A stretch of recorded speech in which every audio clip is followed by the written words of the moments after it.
But Madden Football, the video game, probably had such an impact on what the NFL became and was just because how many people played it and how many people got their introduction to it. I remember that Madden soundtrack was one of the most important things on earth, dude. I still listen to songs that I only heard of because they were on the Madden soundtrack. So I think those are a couple of lifestyle things that were going adjacent at the same time. I think that the marketing piece was huge. I think that the advent of fantasy, which, I mean, we could have a whole 2 hour discussing just on gambling because anyone that plays fantasy, I'd be worried if I were the fantasy guys because you know what's even more fun? Futures betting and sports betting in real time. I love fantasy, don't get me wrong, but my fantasy world went awry when last season as a Giants fan, I was rooting for Jalen Hurts to do something, and I was like, oh my God, I have to stop this. Fantasy is just the beginning to jump into something a lot more I don't want to say gateway drug because I don't completely believe in that nonsense, but let's call it what it is.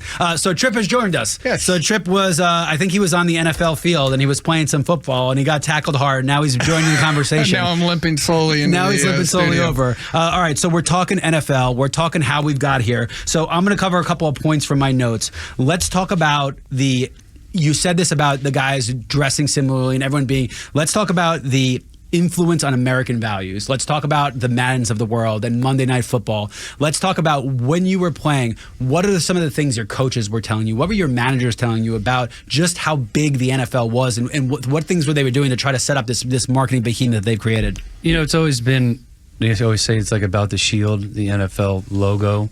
And it really has been for a long time. And it goes back, kind of goes down from there, the shield to your team and your helmet and the logo on your helmet and the name on the front of your chest. And then after that, kind of to the back of your jersey where your name is. So if you can buy into the program, buy into what they're selling you, and then build your own brand yourself by playing well, by being in the around the team and the community, and letting people understand, especially big companies, because every big company in and around Metro Atlanta wants to be involved with the Falcons, especially when they're good.